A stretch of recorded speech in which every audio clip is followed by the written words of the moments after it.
Assalamualaikum warahmatullahi wabarakatuh. Bismillahirrahmanirrahim. Alhamdulillahirabbil alamin. Wa bihi nasta'inu ala umurid dunya waddin. Allahumma sholli wa sallim wa barik ala habibina wa syafi'ina Sayyidina wa maulana Muhammadin wa ala alihi wa ashabihi wa man tabi'ahum bi ihsanin ila yaumiddin. Amma ba'du. Bismillah.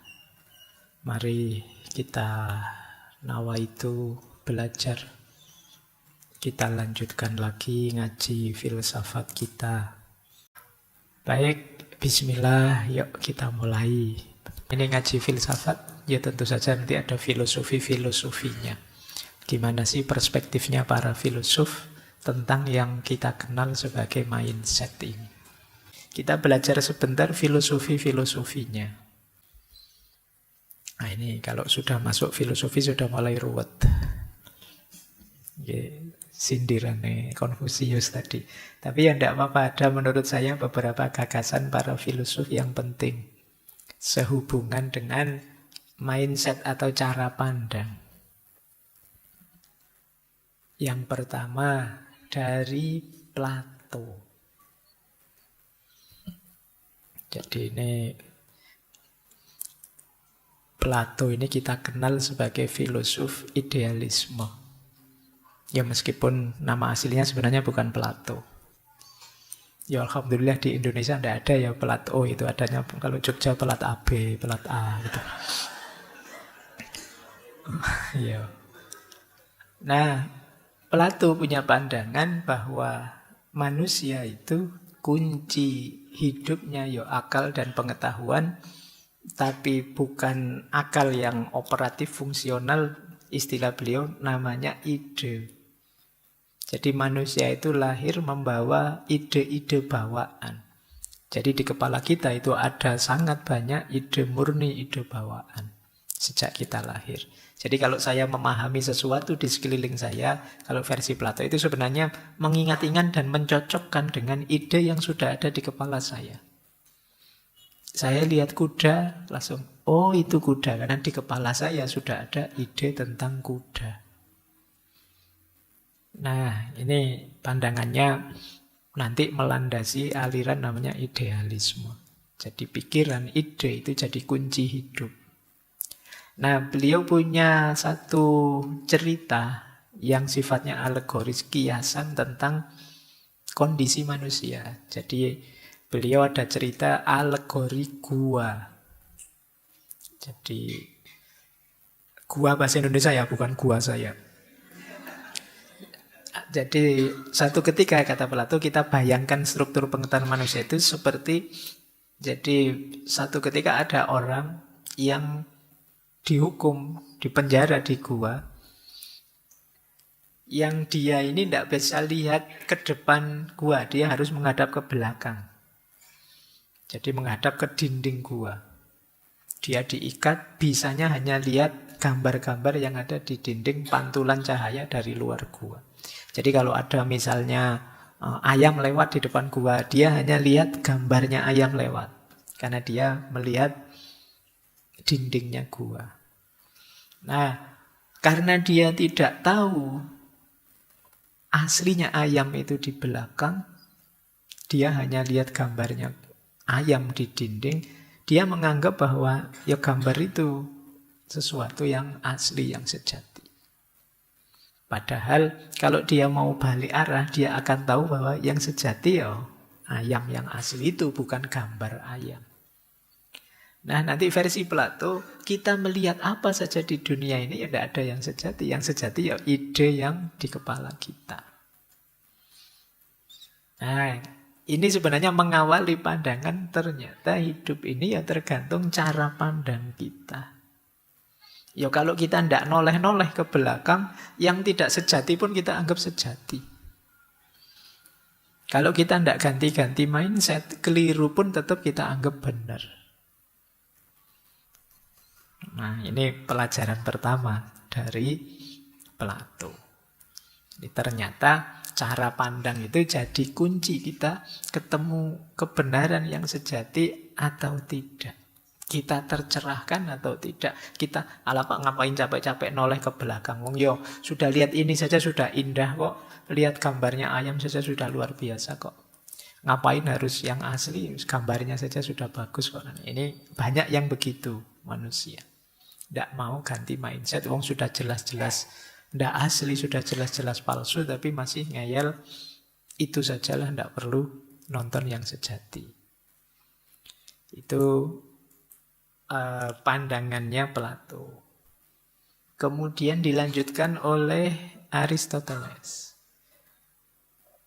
Aristoteles punya pandangan bahwa karakter kita, bagian dari mindset itu kan tumbuhnya nanti di karakter.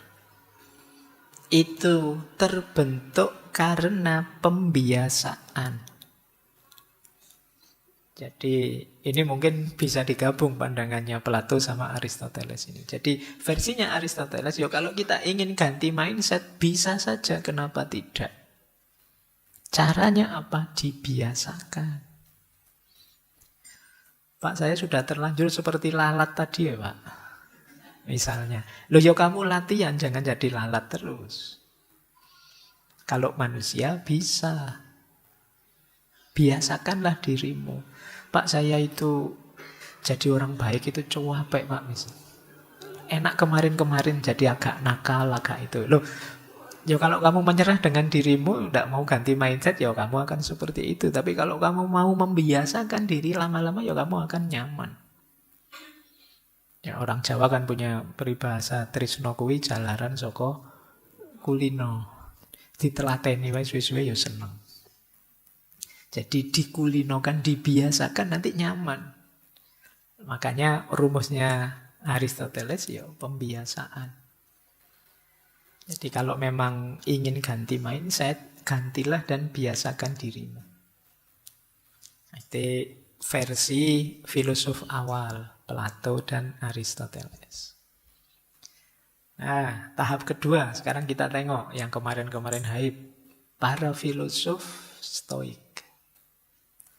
Kita ambil dua ya, Epictetus dan Marcus Aurelius. Kalau versinya Epictetus, yang terjadi, yang penting bukanlah apa yang terjadi pada kita, tapi bagaimana kita menghadapinya. Yang tadi sudah kita singgung sedikit, itu sebenarnya kata-katanya Epictetus. Jadi ternyata kata Epictetus yang lebih penting itu pengendalian diri kita. Kontrol diri kita. Peristiwa luar itu bisa silih berganti, boleh jadi apa saja, tapi kuncinya pengendalian diri kita. Kalau kita bisa mengendalikannya dengan baik, kita akan nyaman, bahagia. Kalau tidak, sulit kita bisa bahagia. Kalau kita masih terpengaruh oleh banyak hal di luar diri kita akan sulit bahagia. Jadi ternyata pengendalian di dalam dan bagian dari yang ada di dalam diri kita itu kan tadi cara pandang atau mindset. Mirip dengan Marcus Aurelius.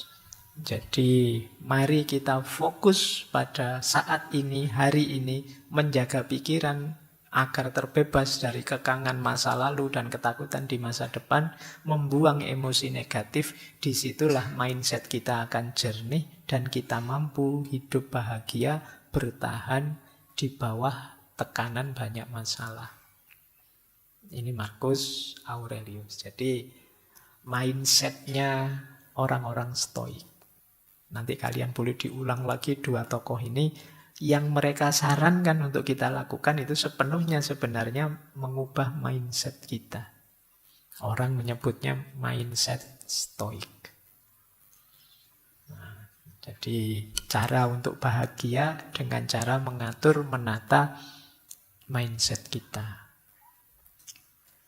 Lanjut, filosof kuno sudah, filosof Stoik sudah, masuk ke yang lebih modern. René Descartes dan Immanuel Kant. dua tokoh besar filosof modern. René Descartes kita kenal alirannya ya idealisme juga. Kata beliau, pikiran adalah hakikat keberadaan manusia. Dan kemampuan kita untuk berpikir dan menalar mendefinisikan kita serta mempengaruhi cara kita mengalami dunia. Kuncinya manusia itu ada di pikiran. Kalau di René Descartes, pikiran mempengaruhi tubuh. Jadi kalau pikiran kita kacau, ya tubuh kita bisa terpengaruh ikut kacau. Semuanya berawal di pikiran. Kan ada yang sebaliknya. Semuanya berawal di materi, di fisik. Kalau fisiknya sakit, ya pikirannya kacau, Pak. Tapi kalau diri ini kan tidak, lebih banyak pikiran yang mempengaruhi tubuh. Ada orang yang fisiknya sakit, tapi pikirannya longgar saja, nyaman saja, senang saja. Tapi biasanya kalau orang pikirannya kacau, pikiranmu tidak karu-karuan, stres, depresi, tubuhmu terpengaruh. Kamu jadi malas mau ngapa-ngapain. Pikiranmu adalah pikiran tipe malas misalnya. Loh kan efeknya ke tubuhmu, kamu tiap hari rebahan, disuruh apa-apa tidak mau. Saya rencana saya banyak, Pak. Ya hanya rencana. Tidak ada yang jalan satupun. Jadi kemarin libur 2 bulan ngapain aja? Yo, saya sebenarnya ingin ini, ingin itu, Pak. Yo, akeh tunggale. Kalau cuma sebenarnya ingin ini, ingin itu. Ya kamu sudah melakukan apa? Nah ini makanya kalau diri ini dekat pikiran itu nanti yang mengontrol fisik.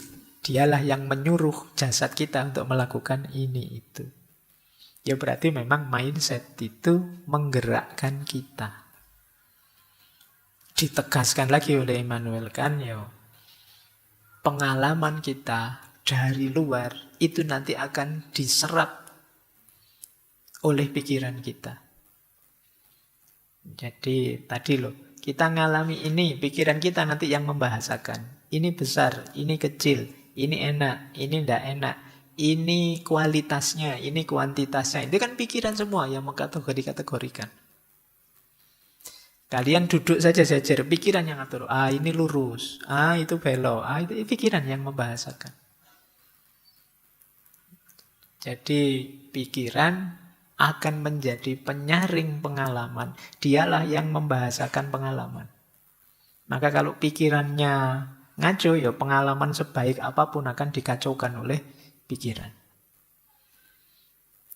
Jadi ya seperti sering saya contohkan, kalau pikiran yang ngeres, mau lihat apa saja ngeres. Pikirannya buram, melihat apa saja buram. Jadi pikiran itu mirip kacamata kalau untuk hal yang fisik. Kalau kacamatanya merah, ya kalian lihat tembok yang kuning itu jadi merah. Kalau kacamatamu hijau, lihat tembok yang warnanya putih jadi hijau. Yang warnanya biru jadi hijau tambah biru jadi apa? Hijau tambah biru kok pink. Iya, itu jadi itu namanya yang pikiran kacau tadi ya. Terus tadi barang benar-benar jadi ruwet lagi. Nah, ternyata ya pikiran kan yang mengendalikan kita. Baik. Masih adakah yang saya bawa? Ada Nietzsche dan William James. Kalau di Nietzsche, mindset ideal adalah will to power. Will to power itu jadilah dirimu, kuasailah sendiri hidupmu, eksislah sebagaimana engkau inginkan. Ini mindset eksistensial. Karena disitulah kalian akan puas. Kayak dulu di Maslow puncaknya aktualisasi diri itu ya ketika kita bisa jadi diri kita sendiri. Nah ini gaya Nietzsche. Jadi penting bagi kita untuk punya mindset eksistensial. Ini salah satu contoh ya para filosof. Semua filosof sebenarnya menawarkan mindsetnya sendiri-sendiri. Ini malam hari ini kita bawa beberapa contoh sebelum nanti kita membahas teknis-teknisnya. Kemudian William James. Beliau nulis buku, kalau Nietzsche nulis Will to Power, kalau William James nulis The Will to Believe. Mindset kita itu banyak dibentuk oleh belief kita, kepercayaan-kepercayaan kita. Ada orang yang dijajah lama, tidak apa-apa. Kuat dia, tangguh. Kenapa? Dia punya belief bahwa dunia ini memang penjara bagi kita. Besok di akhirat kita menang. Dia jadi kuat. Jadi belief jadi sumbernya mindset. Tidak apa-apa kita kalah. Besok di akhirat kita balas, kita menang. Mesti. Nah, semoga ini tidak dipakai untuk sepak bola ya. Nanti untuk sepak bola kamu pakai mindset ini juga. Kalah tidak apa-apa. Atau pakai mindset kita harus wani ngalah. Karena orang ngalah itu mulia. Nanti pakai ini ya, tidak menang-menang sepak bola kita. Nah, ini contoh. Jadi bagaimana belief bisa jadi sumbernya mindset yang luar biasa. Yang bisa kita pelajari dari William James. Ada lagi. Terakhirlah ini ya, Sartre sama kamu. Kalau Sartre lebih menekankan bahwa kita itu makhluk merdeka. Pingin mindset apa saja bisa, itu istimewanya manusia. Tadi kita contohkan lalat lah, babi lah. Loh, manusia bisa jadi semuanya. Kamu pingin jadi orang kurang ajar, setengah kurang ajar, seperempat kurang ajar, bisa. Itu istimewanya manusia. Jadi manusia sepenuhnya punya kebebasan memilih, meskipun ada efek dia harus tanggung jawab. Kalau di versi Sartre ya kebebasan itu bukan nikmat, tapi kutukan. Karena bebas maka kita harus bertanggung jawab. Jadi versi Sartre, mindset itu suka-suka kita. Kita punya kuasa penuh untuk membentuknya. Kemudian kamu, dulu kita pernah membahas beliau di absurdisme. Kalau versinya Albert, kamu hidup ini absurd. Mudah sekali kita terhanyut dalam ritme hidup yang absurd tadi. Maka penting bagi kita untuk melakukan pemberontakan, pembangkangan kata beliau. Jangan mau begitu saja ditelan oleh arus. Kita harus berani melawan. Dan untuk itu diperlukan mindset yang teguh, mindset ketekunan, keseriusan. Jadi pemberontakan dan ketekunan nanti jadi kunci perlawanan terhadap absurdisme. Hidup itu pasti absurd, tapi kita bisa melawannya dengan jadi diri kita sendiri. Apa yang kita inginkan, apa yang ingin kita wujudkan. Baik, ini satu ilustrasi ya teman-teman bagaimana para filosof juga sibuk menawarkan mindsetnya masing-masing. Filosof itu kan alirannya macam-macam, masing-masing aliran menawarkan cara pandang tertentu terhadap hidup. Ya ini untuk mahasiswa filsafat harus kenal wacana-wacana semacam ini. Baik, filosof-filosof sudah ya, kalau dilanjutkan kamu puyeng. Oke, saya kira itu untuk malam hari ini. Insya Allah minggu depan kita lanjutkan belajar tentang passion. Saya akhiri sekian, kurang lebihnya mohon maaf. Wallahul muwaffiq, wallahu a'lamu bissawab. Wassalamualaikum warahmatullahi wabarakatuh.